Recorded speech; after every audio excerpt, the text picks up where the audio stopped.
Morant with a running start. Elevates. Oh, it dunks. Oh, my goodness.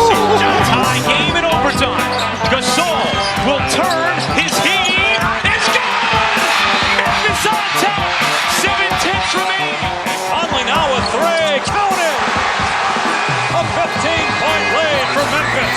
And Blake Griffin gets into it on the floor with Randolph. Hard to tell if there are any punches being thrown under there, but Griffin took acceptance. Adams going long. Morant. He hit it. Ja Morant. Insanity. You gotta be kidding me.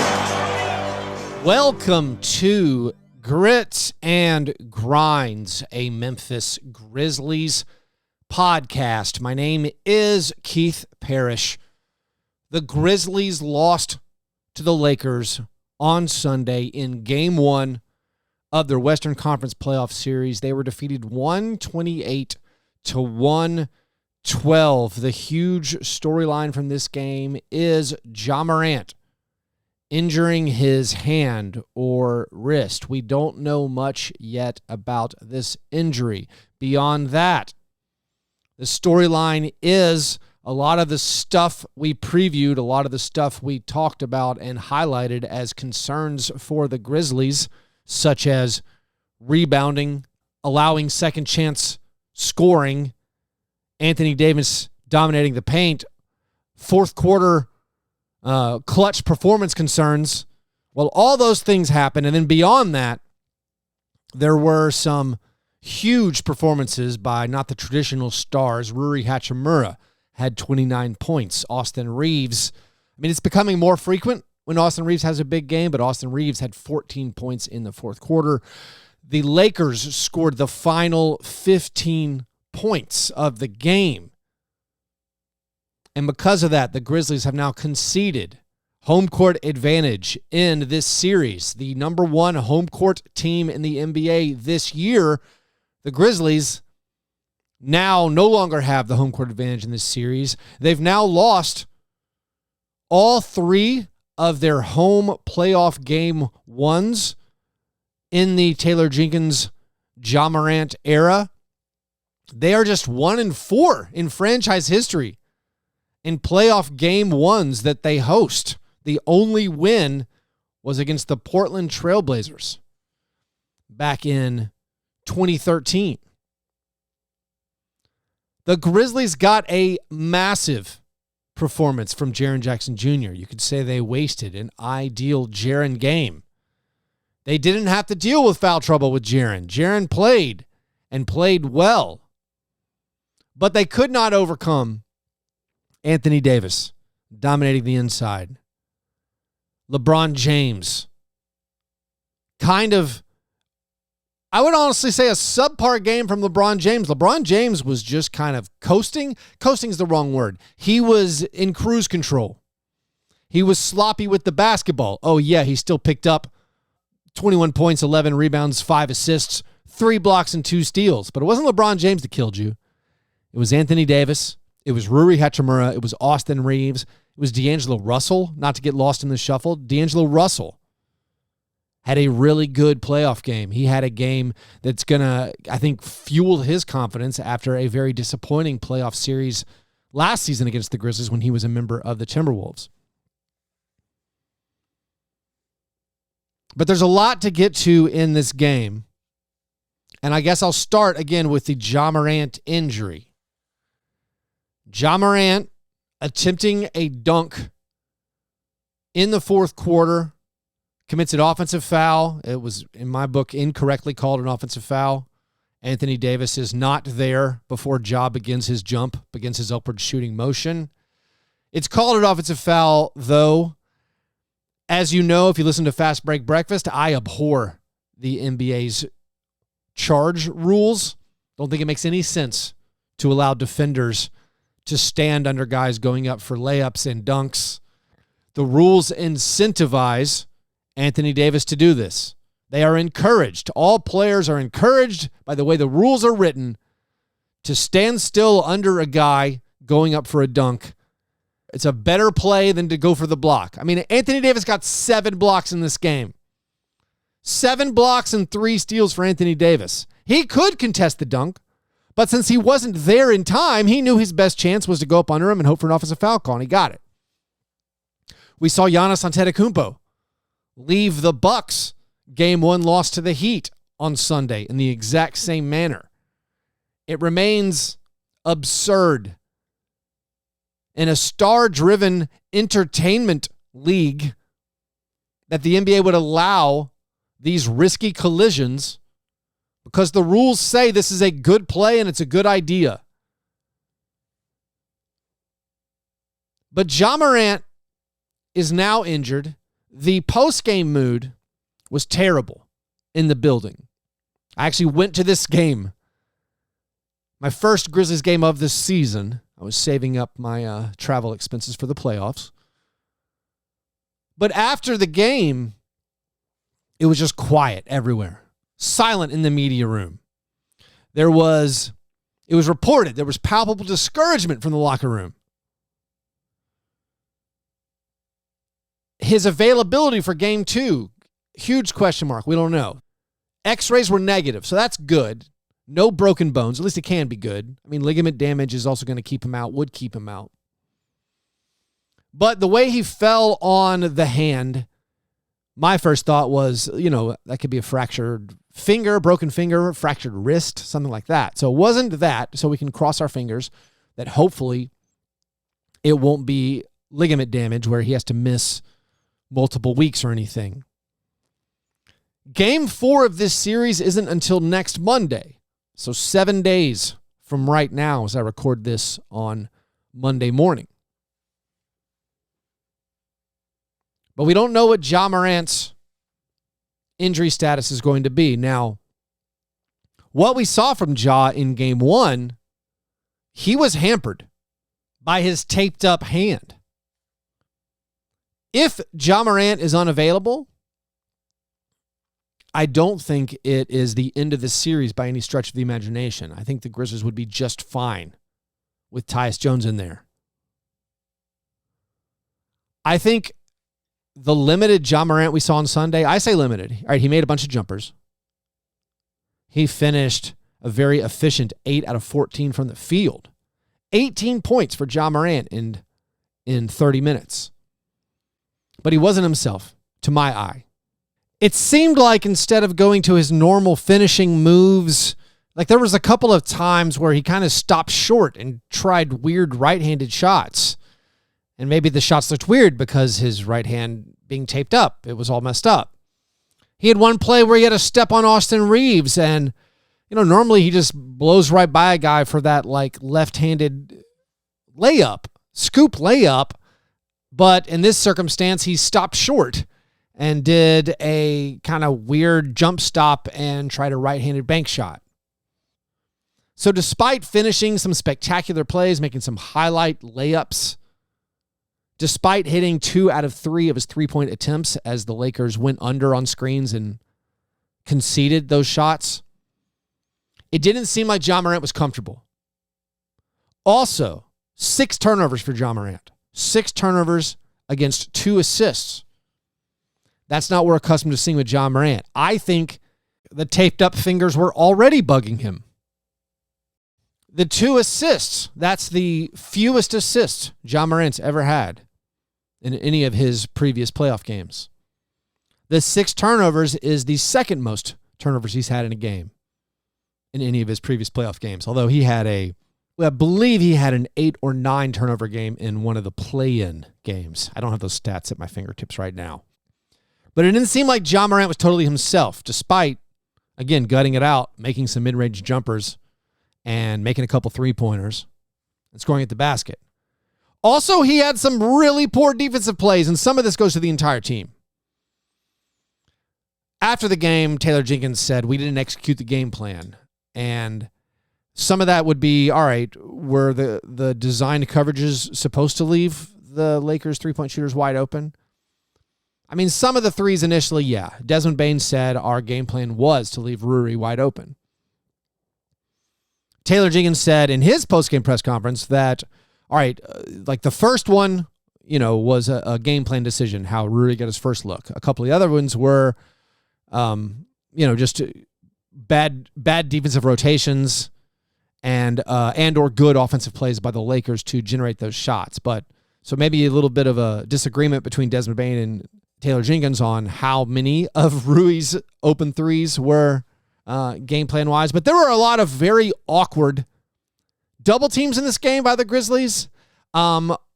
They also, they got hurt by Austin Reaves on three-pointers. I would say a lot of Austin Reeves' three-pointers, like they were deep. The Lakers made some deep threes. But Ja Morant was, he made one weird double team in the first half where he just kind of moseyed around the court, didn't really affect anything. And it was a thing we saw repeated from other players where the Grizzlies did some very terrible double teams of Anthony Davis. I'm getting ahead of myself a little bit. I should still stick with the major points of this game. But anyways, the Grizzlies had, when it was cut to 1 at the very end in the fourth quarter, it was 113 to 112 before the Lakers ran off the final 15 points. Dylan Brooks was guarding Anthony Davis one-on-one. That's fine. We'll take it. Santi Aldama sort of came over to thinking about double teaming. Didn't actually come all the way over. Just kind of stood there weirdly in the middle. Dylan Brooks forced a tough shot from Anthony Davis. He missed it, but because Aldama was out of position, you then had Tyus Jones trying to box out Rui Hachimura. It was a foul on Tyus Jones. Lakers kept the ball. Ended up being a second chance scoring opportunity that they cashed in on for the Lakers. There was one also where, in the first quarter, where one of the Lakers' first buckets, where Anthony Davis was going one-on-one with Tillman. Again, we accept that. That's the matchup we want. I don't know why we're trying to double-team Anthony Davis. If he goes one-on-one, Anthony Davis is going to shoot a jumper. On the list of things that can hurt you, I think Anthony Davis shooting a jumper is what the Grizzlies are going to have to live with. But Jaren kind of cheated over and didn't really come double-team, but thought about double-teaming, leaving Jared Vanderbilt wide open at the front of the rim. So that's just a few opportunities where maybe the Grizzlies' game plan was a little bit weird.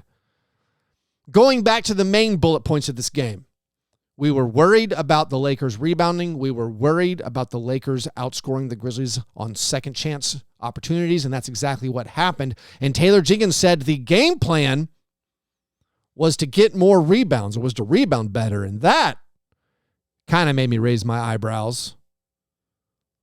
Like the Grizzlies we knew coming in, every preview that literally everyone did. National media, Grizzlies media, Lakers media. We highlighted the Lakers are going to have a big rebounding advantage, we think. The Lakers are probably going to outscore the Grizzlies on second chance points. So I don't know exactly what in the game plan you can do to alleviate that. Maybe this is just me broadcasting my own ignorance, but if you're bad at rebounding and you're playing your lineups that are bad at rebounding, which, by the way, you have nothing else you can do. Every healthy Grizzlies player, not very good at rebounding. So when the Lakers beat you at rebounding, like we knew they were going to, I don't see how the game plan changes that. You can't be like, hey, guys, tonight, we haven't done it all year, but tonight we should grab rebounds. I mean, I know you can have the guards crash the defensive glass and not try to leak out, not try to get out in transition early, to have everyone being very disciplined to go and get rebounds. So that's one thing you can do. You can't do that on the offensive glass. If you're crashing the offensive glass, you can't also get back. Taylor Jenkins said, we gave up fast break points. We gave up the second chance points. And that's 50 points for the Lakers there in those categories. But if you're offensive rebounding, if you're crashing the glass on offense, well, then that's contradictory. Those are mutually exclusive as far as getting back and as far as rebounding. So I don't know how much more you can do to try to get defensive rebounds. The Lakers are going to keep winning this. Sure, you'll have random games where the ball bounces your way, and even if you play, not as good rebounding lineups, you can end up with more rebounds than your opponent, but I don't see how the game plan is going to change that this much. We knew rebounding was going to be a problem. We knew second chance scoring was going to be a problem. It was. Now, the points off of turnovers thing, we thought that was going to be a Grizzlies advantage. The Lakers won that 22-15. We thought fast break points was going to be a Grizzlies advantage. The Lakers won that. We thought three-point shooting, we hoped three-point shooting, that would be the Grizzlies advantage. The Grizzlies lost that. The Lakers made 16 three-pointers. The Grizzlies had what I would call a pretty solid three-point shooting game, 13 for 36. Not elite, but normally for the Grizzlies, 13 made threes is enough. Now, this was a bit of an outlier game, obviously, for Rui, making 5 out of 6 3-pointers, but it's not as much of an outlier as you might think. Here's some fun small sample size stats. Coming into this game, Rui Hachimura had played 5 playoff games. He was shooting 60% from 3. He is now in his career up to 14 for 21 all-time on playoff 3-point attempts. That's 67%.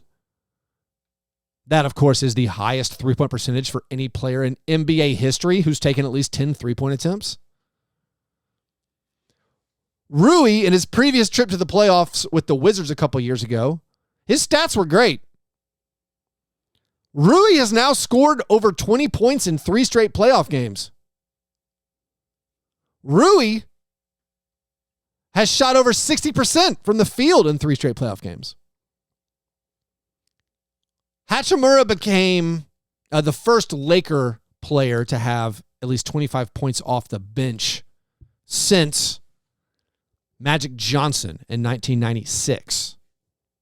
So yes, Rui scoring 29 points on 11 out of 14 field goal attempts. That is, in fact, an outlier, but it's the NBA. Good players are always going to go off. Random guys are going to hit a bunch of shots. Rui's career high is 30 points, so that's like the most, basically, he's ever scored in a game. But, of course, the Grizzlies were giving him wide open practice 3-pointers. The man can make 3-pointers. He can make jump shots. That's his skill. Usually it's the long 2 variety, but the guy can shoot. If you leave him wide open in the corner, he's going to make most of them. Now, as Grizzlies fans, we remember losing game 1 to the Timberwolves last year in the first round. Like Jaden McDaniels had hit a bunch of threes. Malik Beasley had a huge game off the bench for the Timberwolves last year. Those guys didn't have big scoring games again in that series, basically. Desmond Bane said after the game, that was the game plan for Rui to shoot. Let's see if he can do it again. I don't want to give him those standstill wide open catch and shoot threes again. But it wasn't like wildly outside of the realm of possibility that Rui could score. Austin Reaves, yes, his 14 points in the fourth quarter, you'd say, all right, we don't expect that to kill us. And the manner his 3-pointers went down, maybe that's not normal. But like Austin Reaves is really, really good. Austin Reaves averaged over 18 points per game in the Lakers' final 10 games of the season. This is not a situation where we need to be as a fan base to be like, oh man, Austin Reaves beat us. Austin Reaves is good, guys. Don't be like those Lakers blogs last year who were like, man, I can't believe we lost to a team that was starting Desmond Bane. Austin Reaves is good. He's going to be a guy the Grizzlies have to game plan for, honestly. I mean, LeBron James was getting out of the way to let Austin Reaves do his thing. But even if we acknowledge that Austin Reaves and Rui Hachimura can do these things, the guys combined to go 14 for 15 in the second half. That's 93%. Okay. That is a bit absurd. That is the old tip your hat to your opponent. The Lakers as a team shot 68% in the second half. Now, some of the stats got out of hand because the Grizzlies, in the final minute of the fourth quarter, seemed like they forgot to play basketball. So that blew it open. That made the second half score 69-47. It wasn't that bad. I'll grant you, all right, it was more like a 62-47 second half. Still not good. Still allowing way too many points. But the Grizzlies, they fought hard, and they competed in this game despite it not going their way like early on. The Grizzlies could not force a turnover. They kept taking the ball at Anthony Davis. Now that we can talk about, is that, an issue with the game plan? It seemed like in the first quarter, the Grizzlies were just like, hey, let's take it at Anthony Davis every single time. That turned out horribly. I mean, it's one thing for Jaren to go like one-on-one at Anthony Davis. I don't love it. Advantage Anthony Davis, despite Jaren being a great offensive player and having a great offensive game. But like Santi Aldama went one-on-one at AD. Xavier Tillman went one-on-one at AD. It's not going to work out. I mean, Anthony Davis is the first player since Draymond in 2016 to have at least 7 blocks and 3 steals in a playoff game. Maybe don't go right at him, or at least don't try to take him one-on-one. I recognize you want to, not back down too much, and you hope you can get him in foul trouble. Maybe you don't want to totally refuse to shoot if he's near, but maybe don't try to take him one-on-one. That's all I'm saying. So the Lakers had AD dominating in the first quarter. The Lakers dominated the second chance points in the first quarter. The Grizzlies turned the ball over a couple times. They got up by 10 early, but the Grizzlies fought back. They shaved it to a 5-point lead after 1.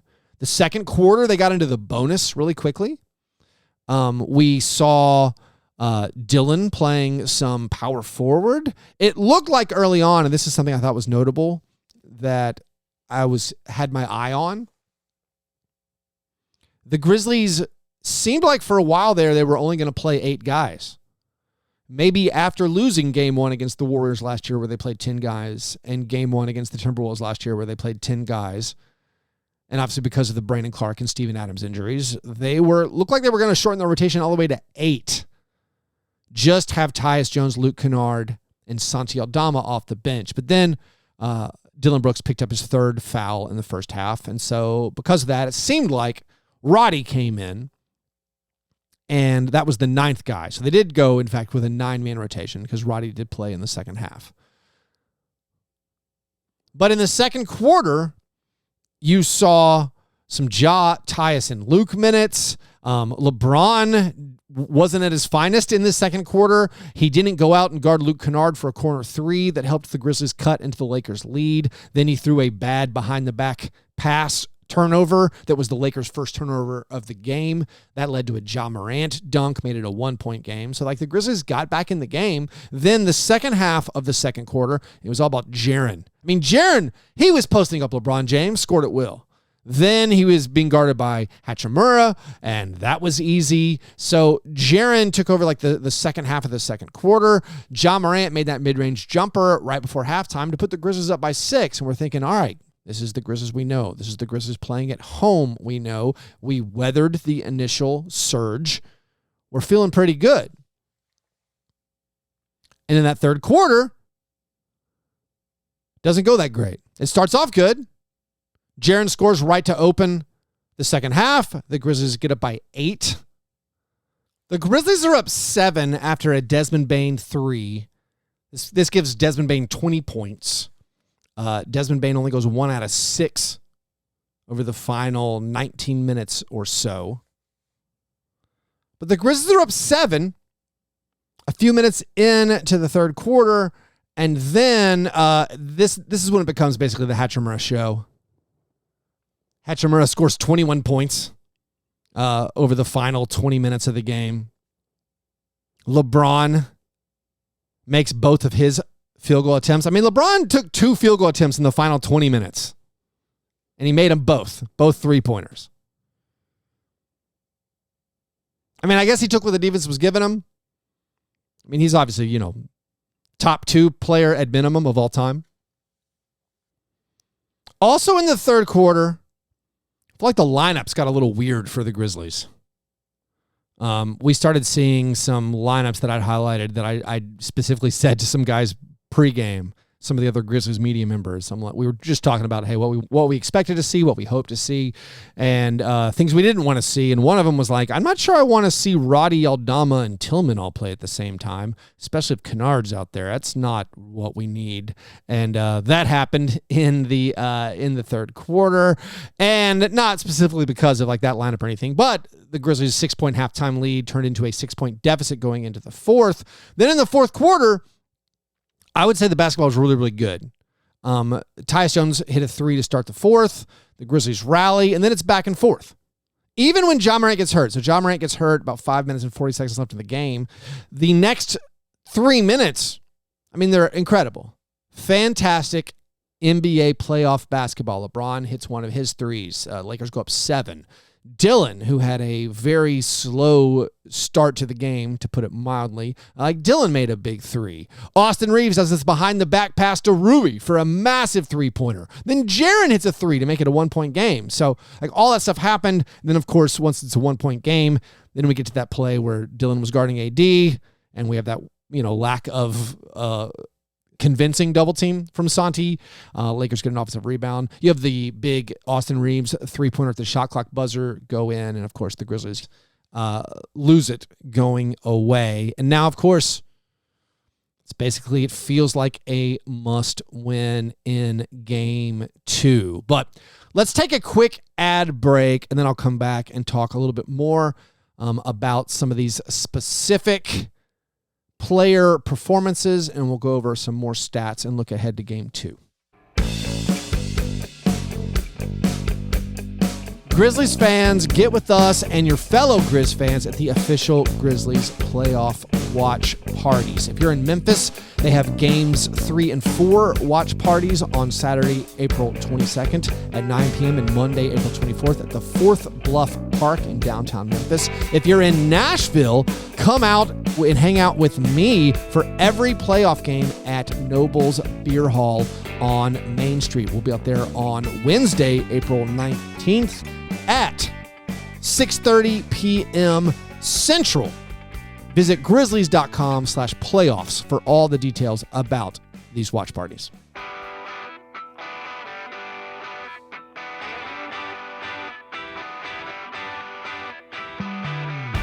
Okay, Jaren Jackson Jr.'s 31 points. It's the second most points he's ever scored in a playoff game. It's the second 30-point game in the playoffs of his career. He's now tied Dylan Brooks for the third most 30-point playoff games in Grizzlies franchise history. Number 1, Ja Morant, of course. Number 2 is Zach Randolph. Randolph had 4 30-point games in the playoffs.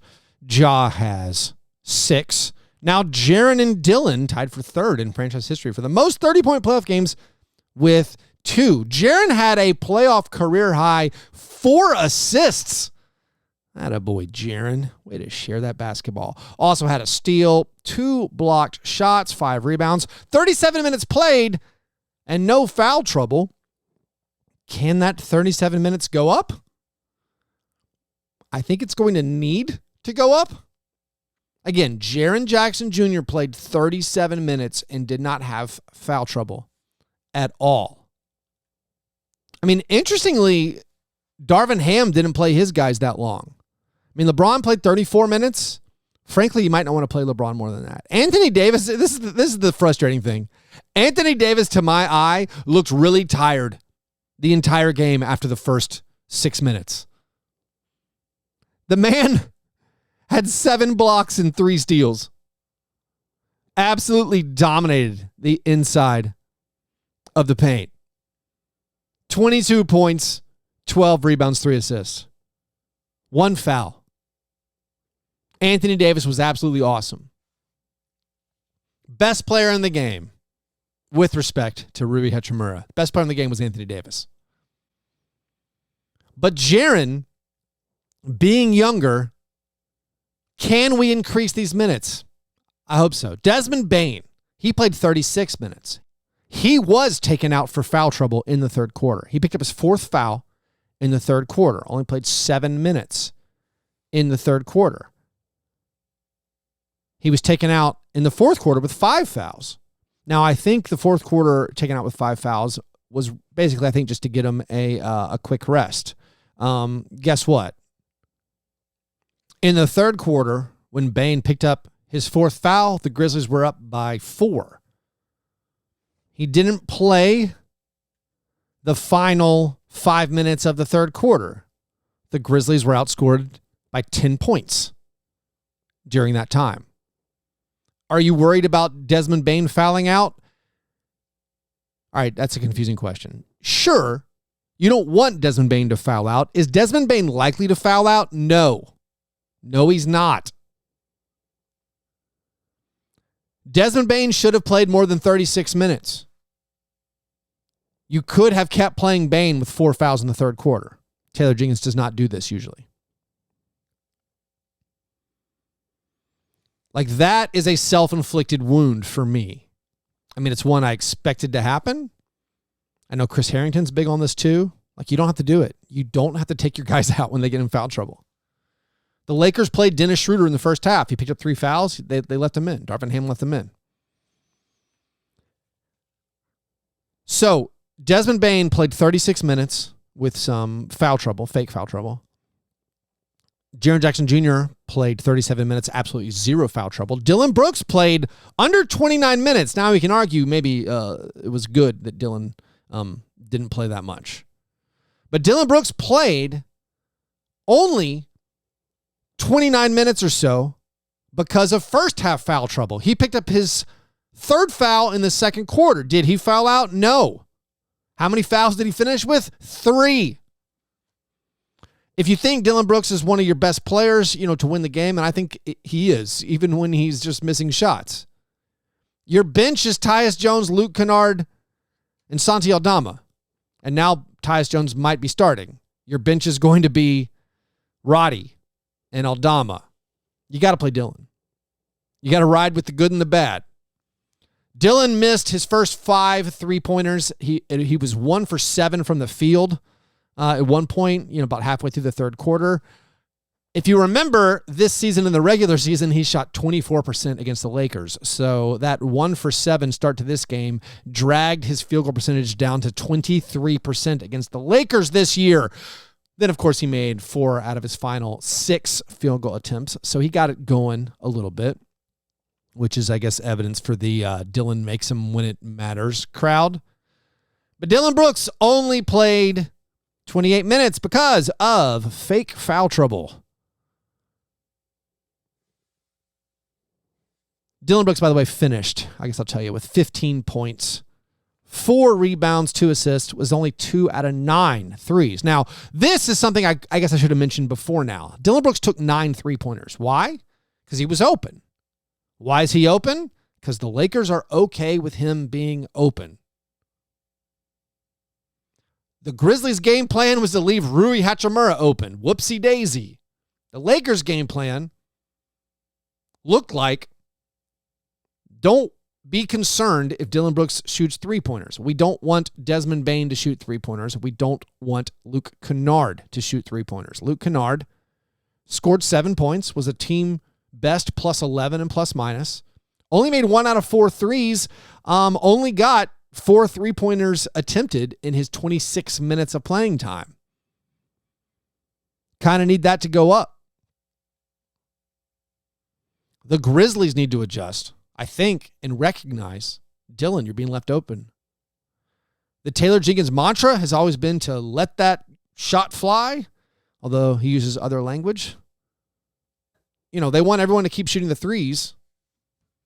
This egalitarian 3-point shooting offense. But the Lakers are concerned if Bane or Kennard or Jaren Jackson Jr. shoots threes. Not concerned if Dillon Brooks shoots threes. Xavier Tillman had, I would say, let's call it an okay game. Xavier Tillman, to my eye, played very good defense against Anthony Davis. Anthony Davis just made shots. Xavier Tillman is no match for Anthony Davis, but I thought his individual defense was great. Now, let's all quit doing these terrible double teams. If Tillman's on AD, let him go. It's fine. Offensively, though, Tillman gave you next to nothing. And honestly, rebounding-wise, he gave you very, very little. He finished with 2 points, 3 rebounds, 3 assists, was 1 out of 4 from the field. A couple of those attempts were blocked, which is wont to happen when 1, Xavier Tillman shoots against any defender, and 2, shoots against Anthony Davis. If you want to, put an argument in Tillman's corner, we could always just compare Xavier Tillman's stats in this game 1 against Steven Adams' stats from last year's game 1 against the Timberwolves. Tillman on Sunday, 2 points, 3 rebounds, 3 assists, a steal, no turnovers, 2 personal fouls. Last year, Steven Adams against the Timberwolves in game 1, 0 points, 3 rebounds, 3 assists, 1 turnover, 4 personal fouls. Like, I thought Xavier's individual defense was good. I thought Dylan Brooks' individual defense, it was good, maybe better than good. But everybody else, defense was kind of tough to watch. I guess Jaren doesn't count. The perimeter defense had some issues. I mean, Santi Aldama, Swiss cheese on defense. Doesn't even provide the slightest resistance to guys in transition. It was good to see Santi in a playoff series where he has to play a crucial role, make 2 3-pointers.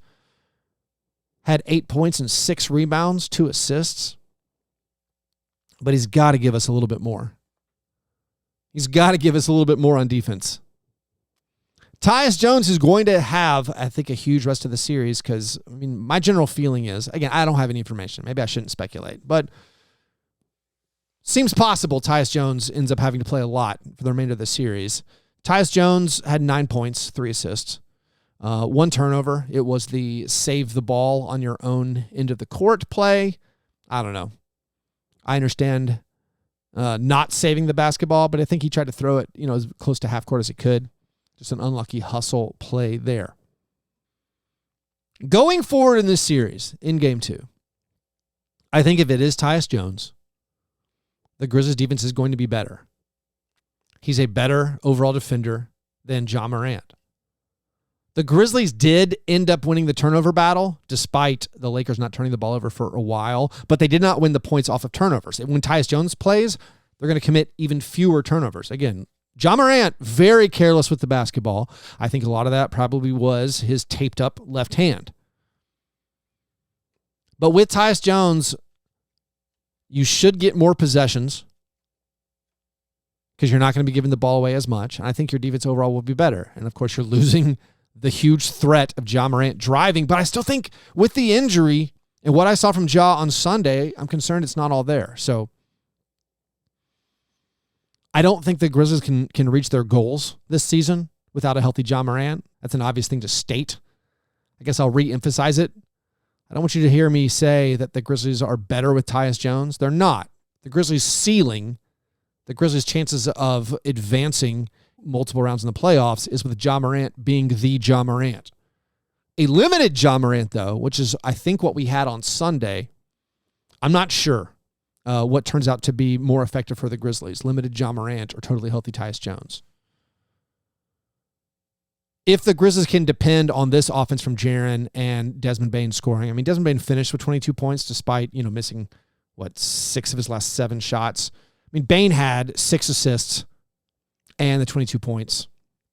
With Bane and Jaren providing offense, Tyus Jones can be maybe more of a table setter, and maybe that'll be good enough if the Grizzlies defense can improve. I don't know. I guess I'm probably recognizing I'm just trying to be optimistic about the idea that Ja Morant might be injured and might miss some games. Let's do a couple of the old novelty stats since we're here, of course. Jaren Jackson Jr., he tied Shane Battier for the 5th most playoff rebounds in Grizzlies franchise history. Ja Morant in this game with his 2 made 3-pointers, he moved past Mike Miller into 5th for most made 3s in Grizzlies playoff history. The top 5, it's 1 is Mike Conley, 2 Desmond Bane, 3 Jaren Jackson Jr., 4 Dylan Brooks, 5 now Ja Morant. Interestingly, at least this is interesting to me, the most playoff points in Grizzlies franchise history for individuals, the top 4 spots are the core 4.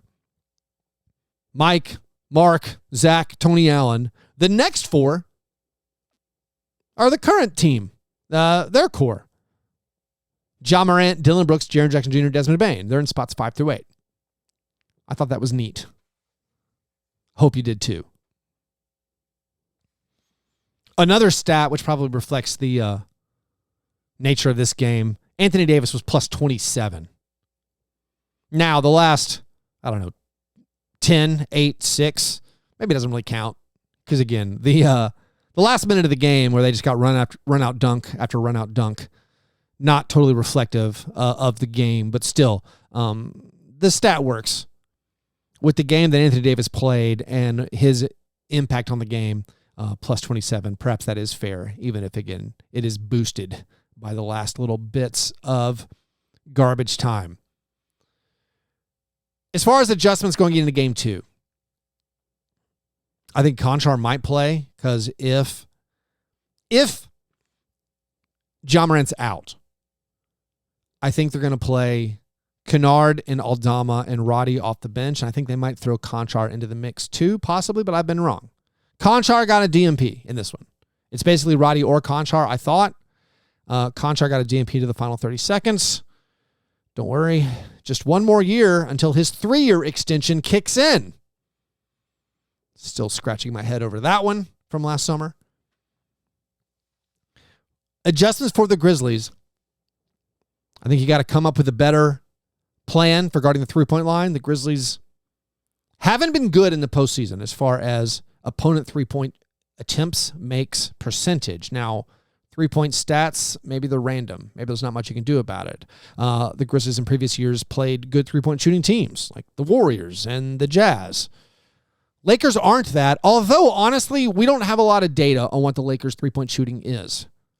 Maybe that was a mistake to think the Grizzlies would have a three-point shooting advantage because this Lakers team hasn't been together that long. I don't expect them to go 16 for 37. Those are pretty elite numbers. But this team has not played a ton of games, together. It's been post-trade deadline since they got D'Angelo Russell or Malik Beasley or Rui Hachimura on the squad. Of course, Malik Beasley did nothing in this game.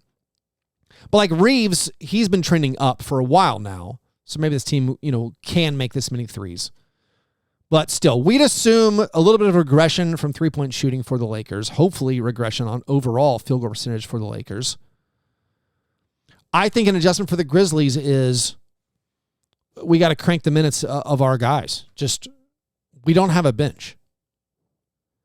I mean, Luke Kennard, all right, we can trust him off the bench, but if Tyus gets promoted to the starting lineup, there's no bench. I don't trust Roddy. Roddy was scoreless in 8 minutes. You're going to have to play your main guys and hope they can have better stamina than your opponent. For the Lakers, honestly, the Lakers could shorten their rotation. The Lakers could start playing Austin Reaves more minutes. What if Austin Reaves plays 38 minutes as opposed to 30 minutes? That's something they could do. What if Hachimura plays over 30 minutes?